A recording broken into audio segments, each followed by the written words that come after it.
2장에서부터 9장까지가 엘리사에 대한 이야기인데, 오늘은 엘리사의 사역, 엘리사를 통해서 하나님이 나타내신 역사 4가지가 소개되어져 있습니다. 맨 먼저 1절에서 7절까지는 선지자의 제자들 중에 제자들의 아내, 제자 중에 하나의 아내에 대한 이야기가 나와 있습니다.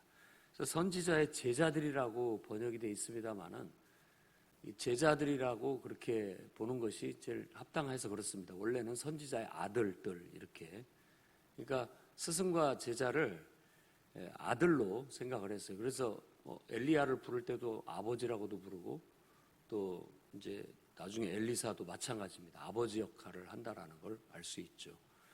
그래서 이 엘리야나 엘리사는 아버지 같은 하나님의 어떤 하나님을 우리에게 보여주는 그런 사역자라고 할 수 있습니다. 그래서 오늘 말씀을 이해하는 초점은 하나님이 어떻게 사람들 가운데 그분의 사랑으로 돌보시는지를 보여주는 그런 일화라고 할 수 있습니다. 일단 선지자의 제자들 중에 한 아내가 남편이 죽고 빚더미에 올라 있자 결국 하나님의 사람 엘리사를 찾아옵니다. 그러자 내가 너를 위해 어떻게 하랴, 이 2절에 나와 있는 내가 너를 위하여 어떻게 하랴, 이 말이 13절에도 반복이 돼요. 여인 앞에도 똑같이. 그러니까 이게 바로 하나님께서 우리를 향하여 늘 가지신 마음입니다. 내가 너를 위해 뭘 해주면 좋을까, 이런 거죠. 그랬을 때 그 여인은 뭐 당장 지금 잘 아시다시피 남편은 죽었습니다. 그 남편은 하나님을 경외한 사람인 줄 아실 겁니다. 그런데 지금 빚쟁이들이 찾아와서 내 아들을 종으로 끌고 가서 팔아버리려고 합니다. 어떻게 하면 좋습니까? 라고 하자, 그럼 네가 가지고 있는 게 뭐가 있느냐? 딱 기름병 하나 있다고 그렇게 얘기를 하자. 그러면은 그릇을 빌려와라.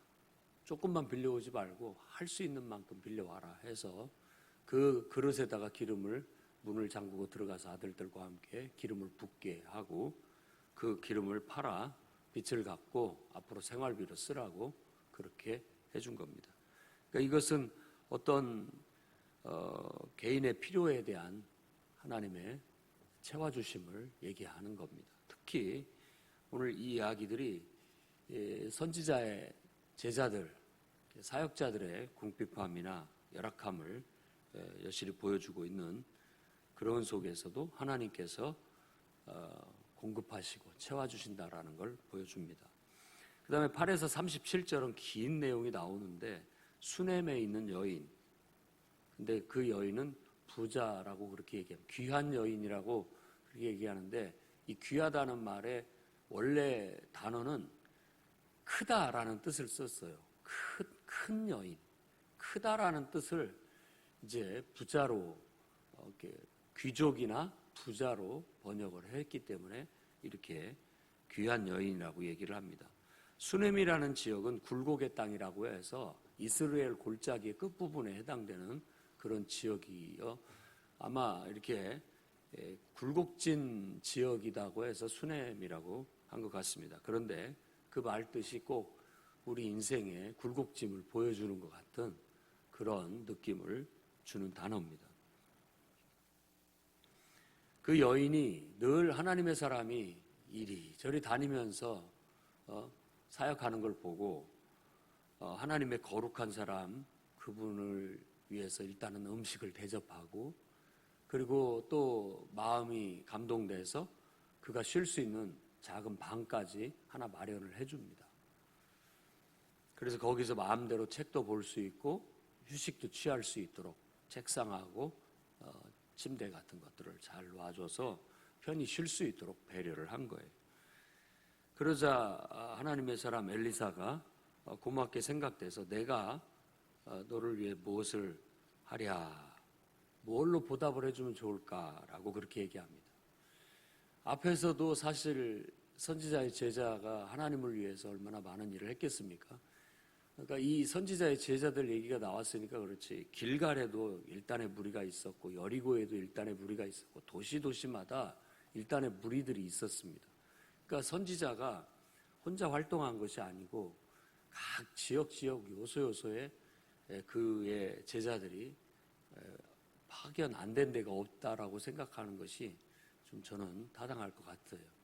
그래서 전국의 모든 돌아가는 사정을 다 알고 있습니다.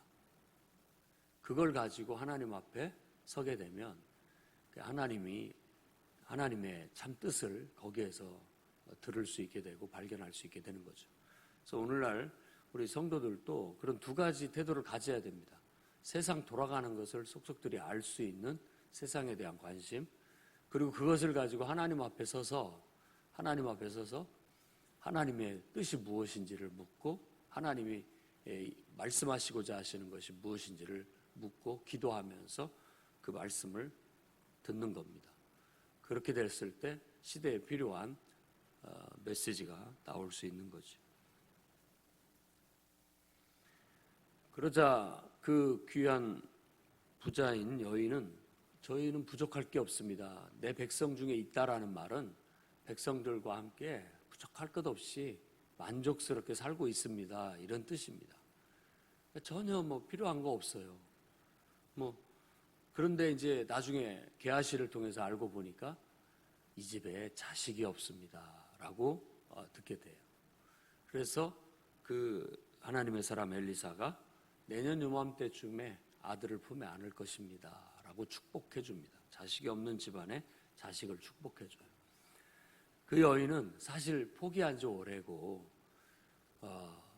저를 속이지 마십시오. 괜한 헛된 기대를 품어서 실망하지 않게 해달라는 그런 뜻 같습니다. 괜히 그런 마음 가졌다가 안 생기면 괜히 실망만 더 커지니까. 그렇지만 그 다음에 그 하나님의 사람의 입에서 나온 말대로 그 여인은 아이를 낳고 품에 안습니다. 그 다음에 두 번째 이야기로 이어지는데 그 이야기는 아이가 어느 정도 자랐어요. 그러니까 세월이 흐른 거죠. 세월이 흘렀고 그 아이가 갑자기 머리가 아프다더니만은 쓰러집니다. 그래서 그 아이를 얼른 어머니한테, 자기 엄마한테 보냈고, 엄마는 그 아이가 자기 무릎팍에서 죽어가는 걸 보고 일단 하나님의 사람이 머무는 그 방 침상에다 눕히고 급히 하나님의 사람 엘리사를 찾아 나서게 됩니다. 이 갈멜에서부터 이 수넴까지는 한 40km 된다고 해요. 그러니까 먼 길이죠. 그걸 달리다시피 나귀를 타고 달린다고 할지라도 그렇게 빨리 올 수 없는 그런 길이었던 것이에요.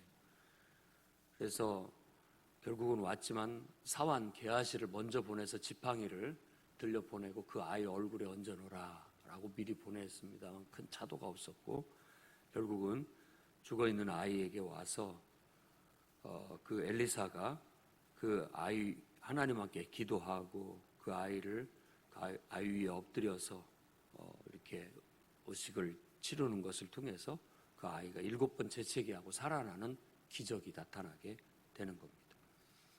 그래요. 그 여인은 내가 언제 자식을 달라고 했습니까? 왜 나한테 구하지도 않은 자식을 줘서 희망을 주시더니만 기쁨을 주시 이렇게 또 가져가실 바에는 왜 주셨습니까? 하는 그런 식의 푸념과 원망을 쏟아냅니다.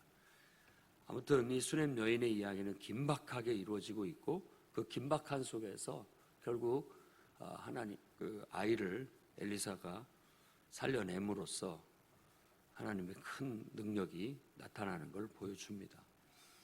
그 다음에 38절에서 41절의 세 번째 이야기는 길갈에 있는 그 선지자의 제자들, 그들이 흉년을 맞아 먹을 것이 궁하자 이제 들에서 들호박을 구해서 큰 솥에다 국을 끓이게 되었는데 음식에 죽음의 독이 있어 먹지 못한다. 이 죽음의 독을 어떻게 해석할 것인가 라고 생각한다면 마라의 쓴물을 생각하면 됩니다.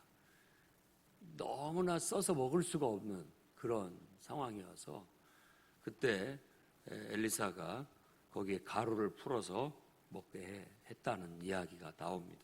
먹을 수 없는 써서 혹은 독이 있어서 먹지 못하는 음식에 가루를 넣어 정화시켜서 그 음식을 다들 먹을 수 있게 해줬다라는 음식에 대한 이야기.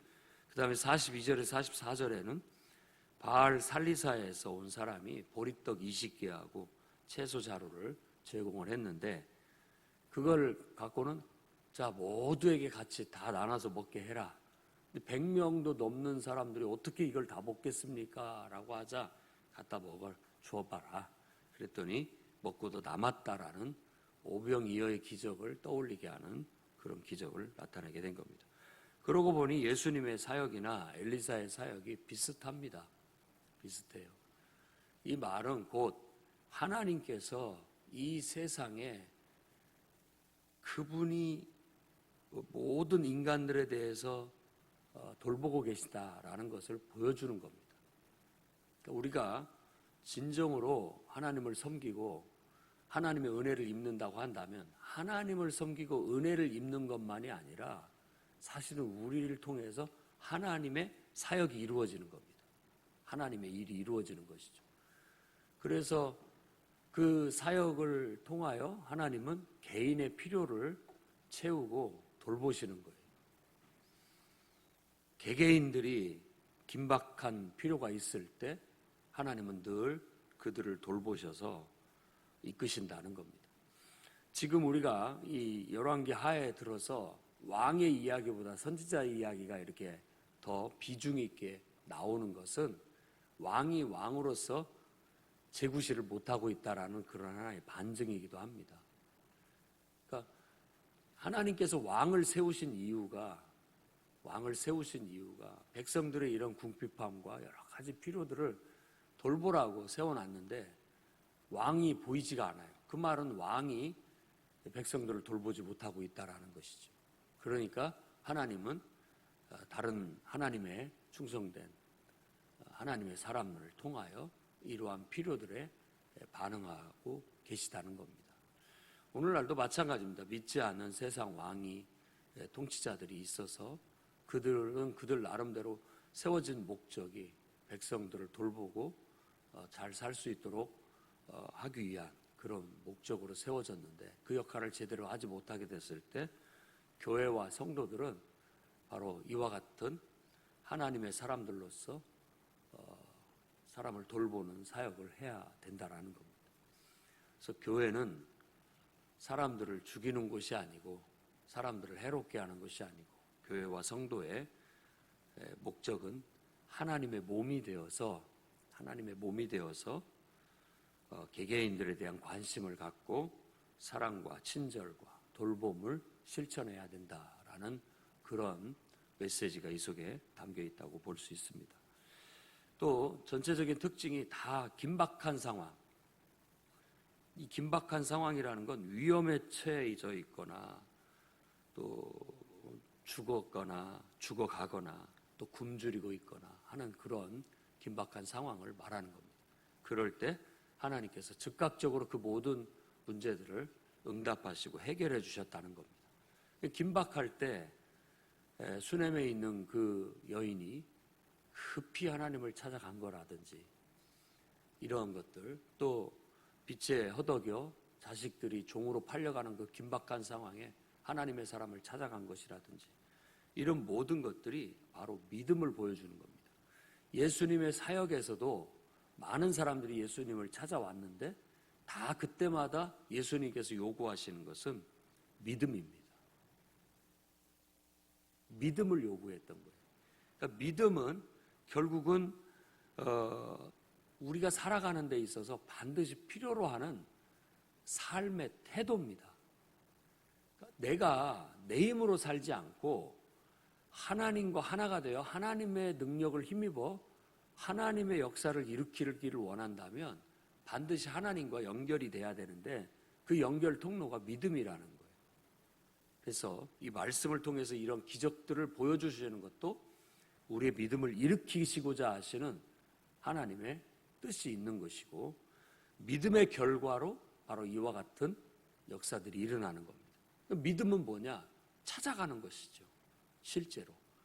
믿고만 있는 것이 아니라 실제로 찾아가서 구하고 바랬다라는 것 자체가 그들의 믿음이 있었기 때문에 그런 행동이 나오게 되었다라고 볼 수 있는 겁니다.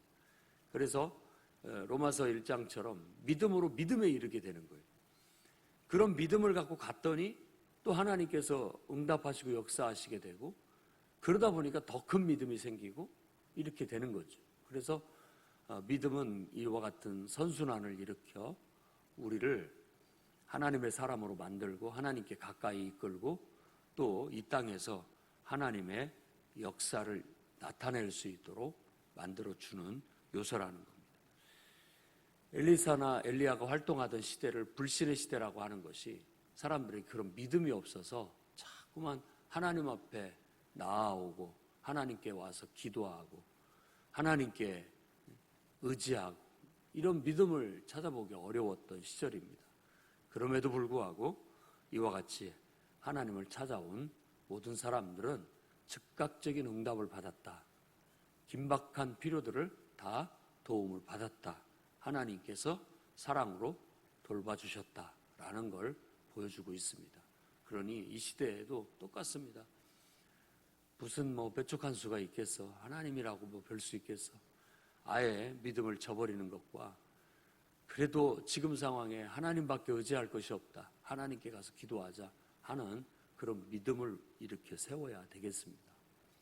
하나님 앞에 나아가는 것이 복이고 그것이 바로 은혜의 통로고 하나님께 나아가는 것 자체가 내 믿음의 고백이고 하나님을 향한 내 마음의 표현이다 라고 여러분들이 여기면 되겠습니다. 그렇게 해서 하나님은 늘 우리가 살아가는데 필요한 것이 무엇인지 늘 관심을 갖고 그 필요를 채워주시는 분이라는 믿음을 갖고 오늘 또 그분을 의지하여 먹고 사는 문제에서부터 시작해 모든 우리들의 일상이 하나님의 응답 속에 풍족하게 부족할 것 없이 채워질 수 있기를 주의 이름으로 축원합니다. 기도하겠습니다.